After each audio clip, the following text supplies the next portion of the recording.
അടുത്ത നെറ്റ്.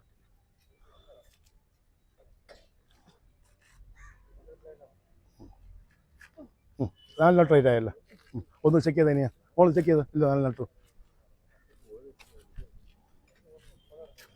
അതെ very good. മതി മതി മോള്. അടുത്തത് മതി. Okay very good.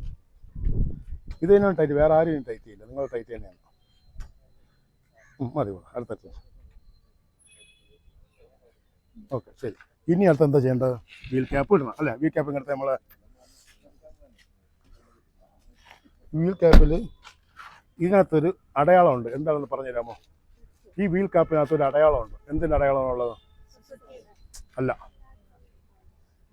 അതെന്തിൻ്റെ അടയാളമാണത്? എന്താണ് ആ സാധനം? ആ സാധനത്തിന് പേരില്ലേ? ഏതാണുള്ളത്? ഇത് എയർ അടിക്കാനുള്ള നോബ്. അത് വേണം ഇവിടെ വരാനായിട്ട്. കണ്ടാ? അപ്പോൾ എയർ അടിക്കാനുള്ള നോബ്. അത് ടയറിൻ്റെ ബാലൻസിങ്ങാണ്. അത് വീൽ അലൈൻമെൻറ്റും ബാലൻസിങ്ങും ഉണ്ട്.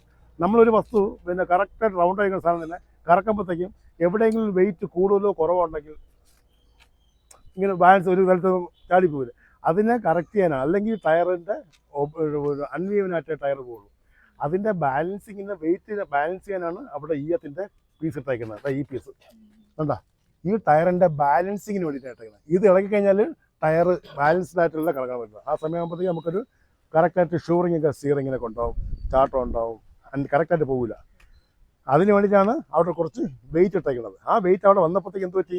ടയർ ഈക്വലായിട്ട് നല്ല ഫ്ലോയിൽ മറ്റാകുമ്പോഴത്തേക്കും വെയിറ്റ് ഒരു സൈഡിൽ ഇല്ലാതെ വരുമ്പോഴത്തേക്കും മാറിയേ കറങ്ങത്തുള്ളൂ. ഓക്കെ. അപ്പോൾ ഈ പൊസിഷൻ വെച്ചിട്ട് കറക്റ്റായിട്ട് ചെയ്യണം.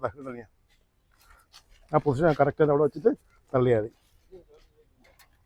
കറക്റ്റ് ആ പൊസിഷനിൽ കൊണ്ടുവച്ചിട്ട് പ്രസ് ചെയ്യണം. 4 സൈഡ് ഒരു പ്രസ് ചെയ്യും. മേലെ പ്രസ് ചെയ്തിട്ട് താഴെ ഒന്ന് പ്രസ് ചെയ്തിട്ട് പ്രസ് ചെയ്യും. നല്ല പ്രസ് ചെയ്യും. നല്ല പ്രസ് ചെയ്യും. ഉള്ളം കൈ പ്രസ് ചെയ്തിട്ട് വിടും. ഒന്നുകൂടെ ഫിക്സ്. ഇത്രയേ ഉള്ളൂ. ജാക്കി എവിടെയാണ് എടുക്കി വെച്ചിരിക്കുന്നത്?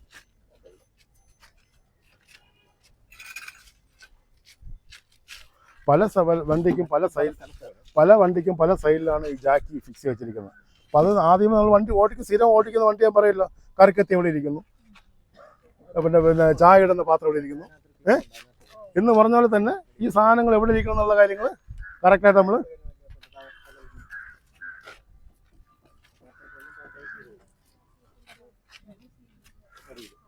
അത് സാറിനെ കൊടുത്തു.